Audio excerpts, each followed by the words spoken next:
嗨，大家好，我是躺平叔。今天是2025年10月13号。这一期啊，咱们聊一聊贷款，聊一聊高利贷。为什么聊这个话题呢？不知道大家有没有关注到啊？有没有留意？就是最近一段时间呢，大家的手机啊突然安静的出奇，手机的电话铃声啊已经不再响起。这意味着什么呢？我们当下啊，大部分人这个现在联系方式啊都是通过社交媒体啊，有的一般的啊用微信直接联系，有的用其他的社交平台上联系。这个现在啊很少直接跟人打电话，发短信也少，所以这个手机的电话铃声啊基本上不怎么响。如果你的电话一响，那十有八九啊是各种贷款电话，要么就是保险公司的，要么就是这个课外辅导，比如你有小孩，再有就是诈骗电话，对吧？你中奖了，你这个犯事了，对吧？你的卡出问题了。这里面啊，由于各种贷款电话居多，诈骗电话现在已经被打击的少了，也就是贷款电话啊，现在似乎也接不到了，导致咱们的电话啊安静的出奇。那这是为什么呢？诈骗电话少多了，这个咱都好理解啊，因为毕竟缅北啊被摧毁，那些主犯啊、首要分子，对吧？几个集团都已经被判了，死刑的死刑，缓刑的缓刑，还有无期的。那怎么贷款电话也少了呢？不光贷款电话少了，以前啊，咱们刷这个短视频，玩个游戏，甚至啊，对吧？你在某些平台上买个东西，都能见到极速放款、低息贷款等广告。现在啊，同样也少多了。那这是为什么呢？这个放高利贷的这些贷款平台，难道是良心发现了？其实不是啊，这个主要和助贷新规有关。每日经济新闻啊，今天有篇报道叫为什么贷款骚扰电话突然变少了。我也是因为看到这个标题之后啊，我再想一下，发现果然最近一个月啊，好像我手机都不怎么响了，偶尔接到一个电话，不是房产中介啊，问你那个房子有没有租出去啊，要么就是课外辅导机构。我记得我以前啊，这个最疯狂的时候，一天要接4、5个贷款电话，当然了，这里面还包含着理财的，还有保险公司的。最近一个月确实啊，没有接到这样电话了。我看了一下每日经济新闻的报道啊，他说啊，这个是和助贷的新规有关，背后的原因便是在10月1日正式落地实施的关于加强商业银行互联网助贷业务管理、提升金融服务质效的通知，以下简称通知啊，也就是啊，咱们说通俗点，就是有关部门出手整顿了。除了规范营销宣传行为，该文件还对平台运营机构、征信服务机构等实施了名单制管理。这个名单制管理实际上简单的理解啊，也就是一个准入制度，不像以前放任不管。现在呢，你这个机构名字啊，在有关部门那儿挂着的，对吧？一旦犯了某条规定，或者是一旦你的积分不够了，你这个机构啊就没资格做这事了，把你拿掉了，从名单里面拿掉。更值得注意的是，有媒体称啊，新规明确划出年化利率不超过24%的红线，推动全行业进入产品整改与模式调整的深度洗牌期。深圳一家助贷公司人士对记者表示，以前网贷进行规范时，认定24%以上利率不合法，现在则是一旦年化利率超过24%，就要求银行方面步入合作。该人士表示啊，虽然年化利率上限降低，但未来网贷抽贷也可能更容易发生，且更难出额。也就是说啊，这个网贷平台为借款人提供了一种信用额度。他这个意思就是某些啊已经借了网贷的人，现在正在对吧借新贷还旧贷，借新还旧。这个时候如果你要抽贷的话，他就没办法借新的了，他旧的还不上，那就出更大的问题，这叫抽贷。过去几年啊，各类贷款电话在消费者耳边此起彼伏，甚至还打着银行的名义宣传产品啊。我们接到的这个贷款电话都是开头就说啊，我们是建行的，我们是工行的，从来没听说我们是助贷公司，我们是网贷公司的，没有啊。打电话推销的，对吧？都宣称自己是某某某银行，这也让人产生疑虑，到底是什么是助贷？为什么能打着金融机构的名号？它和网贷平台有何区别？作为缺钱的人啊，作为贷款的人，作为消费者，你很难区别助贷公司和网贷公司有什么区别，但实际上他们是有区别的啊。助贷公司和网贷公司最大的区别就是助贷公司它是帮助，他自己没有贷款的资质，他没有放贷款的权利啊，他主要是做别人放贷款，他在那儿做些辅助性的工作，比如啊，收集贷款人的信息，查看贷款人的征信，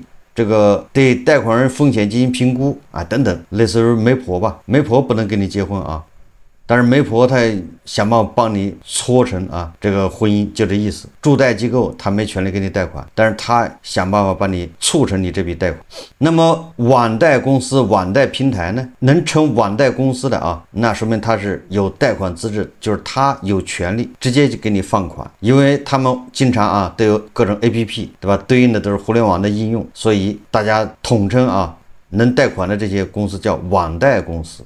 助贷公司是利用自身掌握的获客优势来提供相关服务的机构，通过向借款人推荐资金方，经资金方、商业银行、消费金融公司等风控终审后完成贷款发放，同时自身获取相关服务费。不过啊，虽然助贷公司的合作方都是正规金融机构，但这并不代表助贷行业规范和透明。实际上，风控责任不明、个人信息泄露、资金穿透不清等问题在行业内屡有发生，这些乱象都成为助贷合作的灰色地带。我刚才说了啊，就普通的消费者啊，普通的贷款人根本分不清什么叫助贷公司，什么叫网贷公司。我举个例子吧，某一个这个以杀毒啊为主营业务的这个上市公司，他那个贷款平台啊，你说他是助贷公司还是网贷公司？恐怕很多人都糊涂了，因为他就是贷款公司啊，他就是网贷公司啊。实际上根据他的业务介绍，他是100%的如假包换的助贷公司。他们公司1毛钱都不贷款，他是帮银行贷款。用户看了他的广告之后，用了他的 APP， 然后在上面贷款，他假模假式的给你一个额度啊，你来测试一下，一测恭喜你，你的额度是28000，好，你最多只能借28000。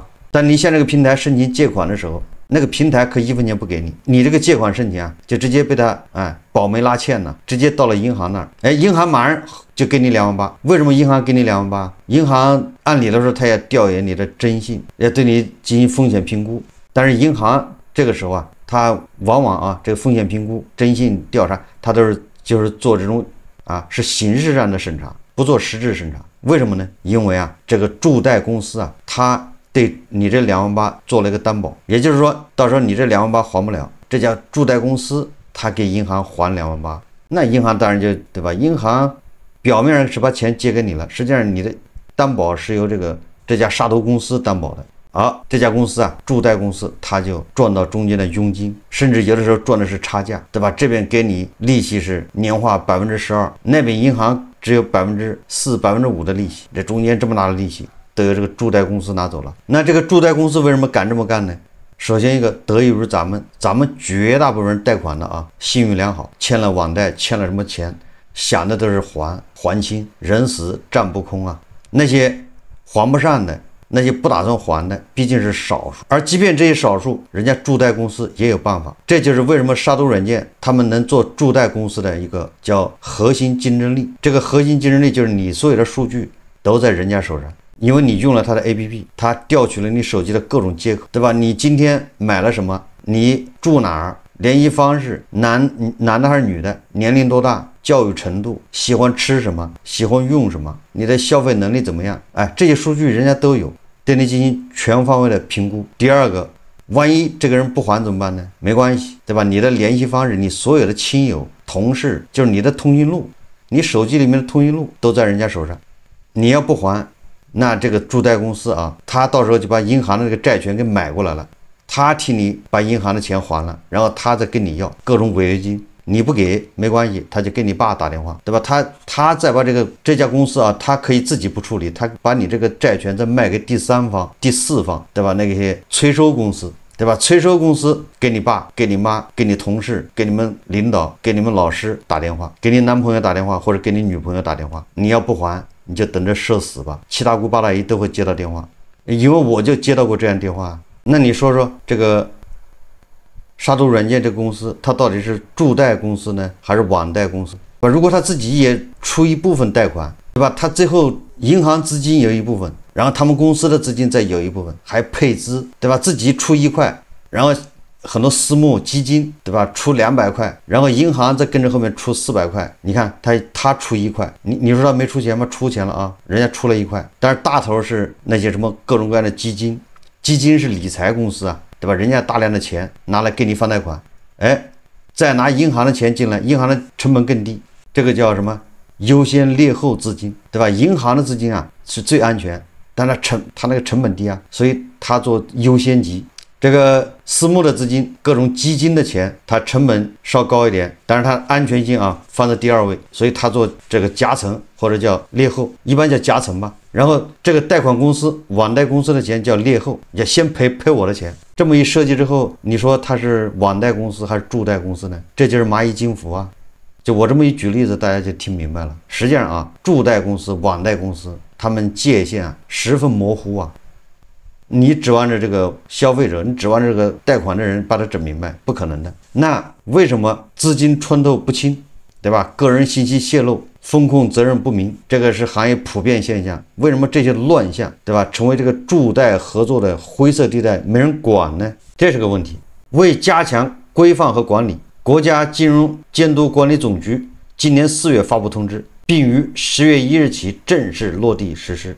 你看啊，这个10月1号正式落地实施，所以你看这前后就已经开始，对吧？咱们电话就安静多了。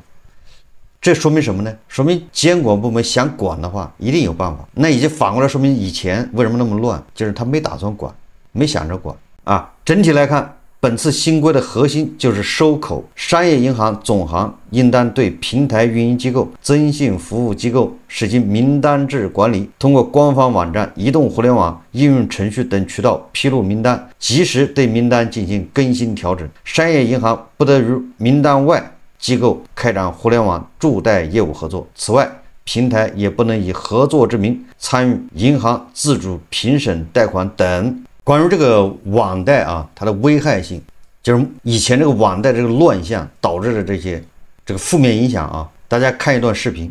尊敬的中央领导，您好，我是一名在翻身上岸路上拼搏的负债人，也是一家年轻创业公司的合伙人。我和我公司的大部分创业者都曾深受网贷侵害。今天我想郑重地呼吁，规范乃至关停不合规的网贷平台，为年轻人守护一个健康的成长环境。不知您是否留意到，现在网贷的触角已延伸到生活每一个角落。当您打开手机打车软件，突然弹出几万额度的借款提示，点份外卖 APP 醒目的提示20万额度待领取，就连刷刷朋友圈也会不断的跳出借款广告，仿佛整个社会都在暗示超前消费、借钱消费才是主流。甚至有些人月薪才3000，却被轻易的批出20万额度。这些平台很擅长温水煮青蛙，表面上的当月免息、分期低息，实则在不断的弱化人对金钱的概念。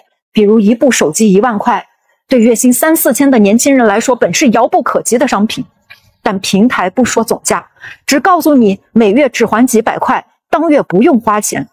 这种分摊成本的方式会让人产生没花多少钱的错觉，渐渐麻痹了对物价的感知，觉得拿每个月父母给的生活费就可以还得了这笔钱。很多年轻人就是这样被陷入了拆东墙补西墙的困境，这里月付几百，那里分期几千，到月底一算，欠款早已远超承受能力。更可怕的是逾期后的后果，看似5%的日息，年化可达到36%。这些平台甚至以利滚利，让债务在短时间内翻几倍。而当年轻人无力偿还时，网贷平台的真面目便暴露无遗。报通讯录、骚扰家人、威胁家人、联系公司，这些不择手段让借款人财富破产，更会摧毁个人信用。一旦信用受损，买车买房受影响，甚至可能波及到孩子上学。债务就像一张大网，牢牢地锁住他们的未来。更让人痛心的是，网贷正在向校园蔓延。年轻人负债状况报告显示，18到29岁的人群中，网贷渗透率已经达到86%，其中也有未毕业的大学生，他们还没有开始挣钱，就敢借10万、20万，毕业时负债50、60万的不在少数。最终往往是父母砸锅卖铁，甚至卖房替子女还债。有的年轻人还没有踏入社会，就因债务而被迫逃亡，过年不敢回家，不敢联系亲友，活成了自己最讨厌的样子。这些年轻人是国家的未来呀！当网贷平台在年底疯狂盈利时，背后是无数个家庭为债务奔波的辛酸与挣扎。所以，我恳请能彻底整治一下网贷乱象，还年轻人一个没有过度借贷诱惑的环境，还社会一个健康的消费心态。因为负债人的心声，我也曾咎由自取过，但是我不想更多的孩子、更多的家庭走我走过的路。谢谢。这个网贷它存在合理不合理呢？对吧？存在即合理。首先说明很多人有贷款需求，而这个需求啊，在正常的渠道他得不到满足，就是他没办法到银行直接去贷款，一定是这样子的。就是有人有需求，但是银行他也贷不到钱，或者他不知道，有信息差，导致这些中介，对吧？这些助贷公司应运而生。你比如说啊，当借款人因征信问题、有司法记录或者其他原因不能满足银行贷款条件时，通常会转向第三方机构寻求贷款，而助贷公司往往可以通过某种方式来进行弥补，如提供资产证明、找三方担保等。这也是助贷行业存在的意义。我刚才说的啊，某这个杀毒软件公司啊，他就是这么玩的啊，他来提供担保。通过计算啊，即便有一部分人真的不还，就是死猪不怕开水烫，不怕社死，摆烂也不要紧，就按坏账处理，人家照样赚钱，利润是非常可观的。不过在受访人士看来，助贷公司近年来发展迅速，各类业务鱼龙混杂，曾经出现过 A、B 贷、助贷公司自身放贷等情况，目前均已被叫停。禁止在商业银行拓展业务过程中，部分助贷机构发挥了作用，但是助贷行业整体而言是泥沙俱下状态。就是咱们通俗人说啊，就是助贷公司啊，总体评论是负面的，给大家的印象都是负面的。为什么呢？这个美金记者注意到说，在通知实施后啊，部分银行已披露了平台运营机构的合作名单。从已披露数据来看，助贷白名单涵盖流量巨头善世金融科技公司，就是这个善世金融科技公司，这简直就是耍流氓，叫金融科技公司，这不就是那个杀毒软件吗？那公司吗？金融还有科技，那科技体现在哪儿呢？那科技就是体现在它能窃取或者叫非法收集你所有的隐私而已，那叫科技。就问你服不服？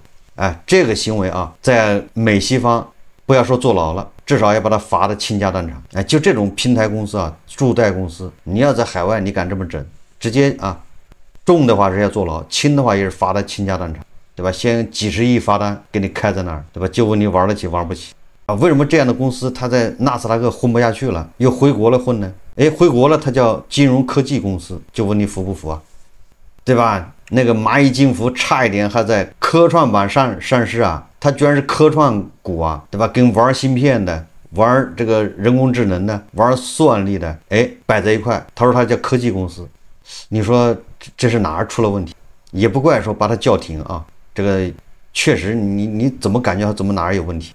这么一个放高利贷的公司，他说他是科技股。说其中持牌金融机构更青睐具备流量优势的互联网巨头，合规性较强的上市金融科技企业以及行业头部平台，比如蚂蚁系，你看就是我刚才说的啊，蚂蚁金服、字节系，好吗？京东系都不是好东西啊。在流量入口争夺加剧的趋势下，互联网巨头通过旗下数十家相关公司渗透助贷产业链，形成导流、风控、催收全链条布局。你看，就是我刚才说的啊，导流，对吧？先把你搞到那个网贷平台上去，你稍不小心一点就点错了，就进了这个网贷平台，然后人家就对你进行各种摸底，就是风控啊，把钱贷给你，后面你要不还催收，反正你在人家面前你是裸体的、透明的。目前头部助贷机构有较强的合规能力，且本身风险评估、信息加工能力具有优势，那这个都叫优势了啊！就非法收集你的隐私，那叫核心竞争力，那叫优势，那叫科技。这在有些国家直接犯法，但是在这儿叫科技，叫核心竞争力，能较快适应规定，但尾部企业基本上会面临被淘汰的命运。在此次助贷新规之后，企业的核心竞争力其实就是数据加工能力，体现在业务上是获客能力和风控能力。在这种背景下，驻贷会从业务主导转向技术主导，行业尾部企业可能会逐步推迟市场。什么技术主导啊？技术主导就是你要把搜集人家的隐私要发挥到极致，这叫技术主导。我刚才说了啊，这些乱象存在，归根结底还是由它的这个市场需求。就明知人家要把你的隐私扒光，把你变成透明人，那还要去贷款，那是为什么呢？对吧？虽然政策收口，但在一线从业者眼里，困难并非主要源于此。当下最大的难题其实是客户的资质。现在需要钱的人挺多，但很多人的征信已经被打成筛子了。一名一线的驻贷经理对记者表示，对于一位需要钱但资质又不太好的人来讲，以往找驻贷机构是最好的办法。在这名驻贷经理看来，现在驻贷业务很难做，主要问题不是平台自身能否和银行合作的问题，而是行业本身的顾及。一是来找自己做业务的客户征信基本过不了关，二是资质好的客户不会来，他们对驻贷公司也缺乏信任。现在业务比较好的人员都是公司里资历比较老的，大多数公司也就一两个销冠而已。上述驻贷经理表示，只有从业时间长、人脉圈子优秀的员工才能做得比较好的业绩。值得注意的是，目前消费者对驻贷业务本身就有抵触情绪，由于行业发展较快，呈现出鱼龙混杂的局面，有一定比例的驻贷机构存在这个收费不公平、信息不透明，甚至进行两头欺诈的问题，也就是对吧？这边骗银行，那边骗客户。驻贷机构之所以能存在发展，就是因为商业银行的一些能力、队伍建设能力滞后。驻贷业务的实质就是非持牌的机构参与到贷款流程中。未来商业银行加速自建互联网信贷团队也是必然趋势。关于这个网贷、驻贷啊这些乱象，我应该是3年前就开始讲了。我记得我最早讲互联网公司的时候，我就讲过这种网贷啊。咱们的科技公司，所谓的科技公司，咱们的互联网公司、平台公司挣了钱，不约而同，统统的都去做网贷，有一个算一个啊。你看连微博它在搞贷款，这是为什么呢？做大了还要上市，对吧？割完这个消费者，还要割这个金融消费者，就疯狂到了极点啊！为什么呢？都是一个字：钱。核心还是咱们中国人赚钱没有底线，就是为了赚钱不择手段，把人性中的恶发挥到极致，也利用人性中的缺点、弱点，就是贪婪、恐惧。这些人性中的弱点被这些公司打着科技公司，对吧？打着帮助你、拯救你的旗号，堂而皇之的割韭菜。所以我们要对这个网贷或者叫再扩大一点，叫金融服务，要有一个全新认识。实际上都不能叫全新认识，因为这些现成的东西美西方都有，所以谈不上什么全新的认识首先一个，我刚才说了，这些金融服务、这些网贷、驻贷为什么能够存在？那是因为有这样的需求，也就是有人他确实有困难，他想贷款贷不了，他想获得这样的金融服务他获得不了。银行本来应该提供这样的服务，但是银行提供不了，所以中间才会出现这样的中介。那银行为什么提供不了呢？对吧？我们的银行这个水平低下，管理能力低，这就是为什么你金融业不敢开放的原因你一开放你活不了你卷不过人家。但凡咱们能卷得过人家的都敢开放，那金融为什么不开放呢？你卷不过他嘛，也就是你要提高的地方太多了，对吧？所以说这个问题还出在咱们金融业本身，咱们金融业也是垄断的，也是牌照，对吧？保护了它，保护落后所以才会出现一方面是人家想贷款，一方面这边贷款贷不出去。你看银行现在大量贷款贷不出去这是第一个原因还是咱们的这个金融机构、银行它的经营能力、经营水平低下。第二个，我们所有的驻贷公司、网贷公司打的旗号是什么？打的旗号都是金融为实体服务。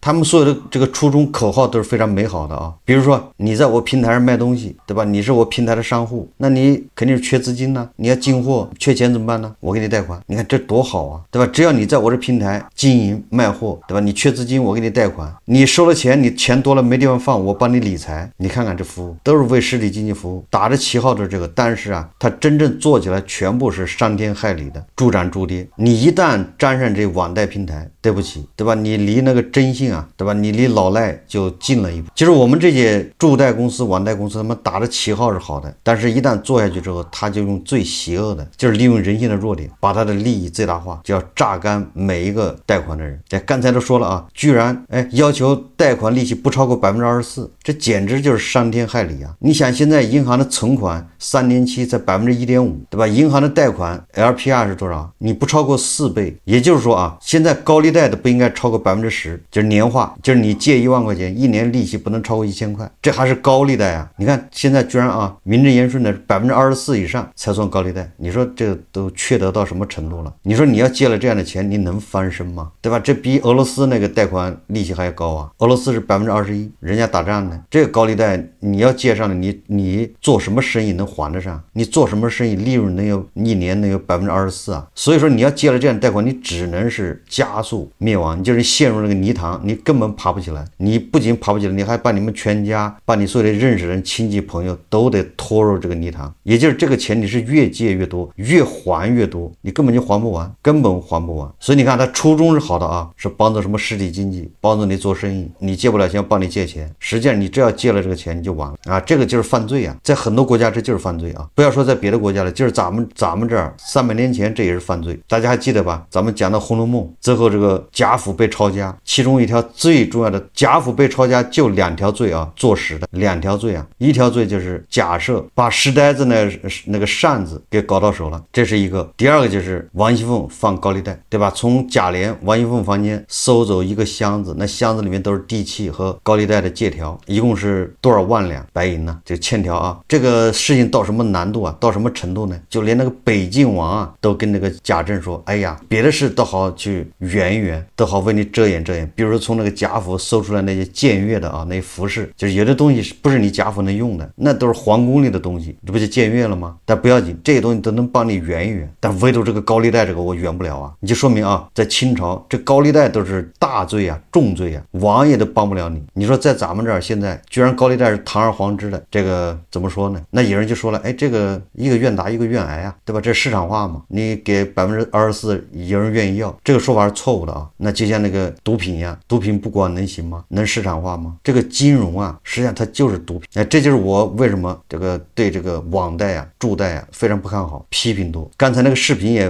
大家也看了，这些助贷、网贷公司把人性中的恶发挥到极致，这些东西啊，对吧？很多都是从美西方引进的，但是我们没有把它全套引进，对吧？我们引进的东西好多都是只引进了前面的，后面怎么监管、怎么惩治、怎么扎篱笆没有，对吧？就像那个胡适一样，那个资本市场那就是从美西方学的，但是咱们把它学来之后变成圈钱，没有制约，或者制约是象征性的，没有一个公开透明的监管机制。这个金融机构也一样啊，为什么呢？我就举个例子，大家就明白了。这个美西方啊，人家是有个人破产制度的。我们假设我们现在有个人破产制度，你看看这些网贷公司，蚂蚁金服，对吧？什么那个杀毒软件公司，他还敢不敢给你贷款？你哪怕是50%的利息年化啊，他也不敢给你贷款了。为什么呢？对吧？那我就贷呗，你给我贷100万，我要，然后我还不起了，我破产了，对吧？你那钱全打了水漂，我啊破产了之后，我再重新做人，征信又恢复了。我们现在没有个人破产制度，所以说这个债你一直背着，背到死为止，而且你的信誉、你的这个征信你都恢复不了。个人破产制度就是我可以清零，重新开始。这美西方它就有这个制度，那就好了，那就是银行和这些网贷公司，他就得考虑，你这个人我真的是能不能给你贷款？万一你到时候个人破产，对吧？那我就是耍流氓，我也没用啊，我也没办法把这钱要回来，那我不真亏了吗？我说这个例子不是说我提倡啊这个搞个人破产制度，我说的意思就是咱们没有一个配套的东西，咱们啊引进外来制度啊都是这种只搞前面一部分，后面重要的这种托底监管配套它没有，它只学一半，为我所用，结果为坏人所用。这就是那么多网贷公司、助贷公司层出不穷的原因，对吧？它就像个吸血虫一样的扒在这个受害者身上，吸到你吸死为止。这就这么残酷啊！大家想象一下，如果是允许个人破产，他就吸不了血了，对吧？那你敢给我贷款是吧？我10家银行，对吧？网贷公司，所有的网贷公司、网贷 APP 我都撸一遍，撸完之后宣布破产，没钱了，对吧？这钱我转出去了，对吧？这个辛苦我一个，幸福全家人，那我就破产呗。你让我干啥我干啥。过几年，对吧？征信又恢复了，你说哪个网贷公司、哪个助贷公司、哪个银行敢不负责任的放贷款？你放了你就收不回来了，所以他就必须得做好风控，得研究你。所以你再反过来看，我们为什么助贷、网贷行业这么发达？那怎么苹果啊、特斯拉、英伟达他们赚那么多钱，他们为什么不放贷款呢？有没有大家想过，是他们不喜欢钱吗？美国的制度不允许他们放吗？我想不是啊，一定是他们觉得风险大于收益，对吧？他们也可以放贷款。你说那个科技公司它有什么科技啊？因为美西方的法律保护了消费者，保护了这些个人，不行我就破产了，那你这公司钱都拿不回去。所以贷款变成一个非常专业的事情，对吧？由这些专业的银行去做，而银行把这风险又在资本市场去转嫁，或者是他怎么样去约束这个贷款的人。所以你看啊，美国人买房子是吧？一旦这个我还不起按揭贷款了，我房子不要了，你把房子收走，我还是我。但是大国就不行，大国是一旦你不还按揭贷款，行，房子银行收走了，你还欠银行钱，你这一辈子都还不完，你欠你就还吧。所以我说到这儿啊，不是说提倡要搞个人破产制度，虽然我们也在试点，但是这里面又有其他问题了。如果你要搞个人破产制度，你得有其他的配套措施，对吧？如果你盲目的学美西方啊，搞个人破产，那如果你没有一个配套的约束机制，那有人就利用这个制度去套利了，那我就把所有的银行都撸一遍吧，能撸个1000万，这个有人专门养征信的啊，对吧？你公司搞流水，这种作假多了是啊。你开20个公司，每个公司之间怎么导流水？导完流水之后，导个2年，好，你的公司征信都有了，你20个公司去银行贷款，每个公司可以从那么多银行，你都想办法去贷款，能薅多少是多少。20家公司加到一起，你薅个1个亿的小目标，你不是难事啊。有的人能薅几个亿，完了就要申请破产，你怎么着吧？所以非得有配套措施啊。我看我们现在深圳还有几个地方在搞这个个人破产试点制度，我觉得又很盲目啊！你没有配套措施，实际上就是在给一些不法分子提供机会。道高一尺，魔高一丈，魔高一尺，道高一丈啊！现在贷款骚扰电话虽然变少了，但是要不了多长时间呢，叫野火吹不尽，春风吹又生呢。因为它市场就在这儿，需求在这儿，你不解决根本问题，那这些乱象一定会换个面目，换个形式，还会再回来，甚至会越演越烈。好，这期节目咱们就聊到这里，感谢大家收看。如果喜欢我的节目，欢迎订阅转发，也可以在下方留言评论，谢谢大家。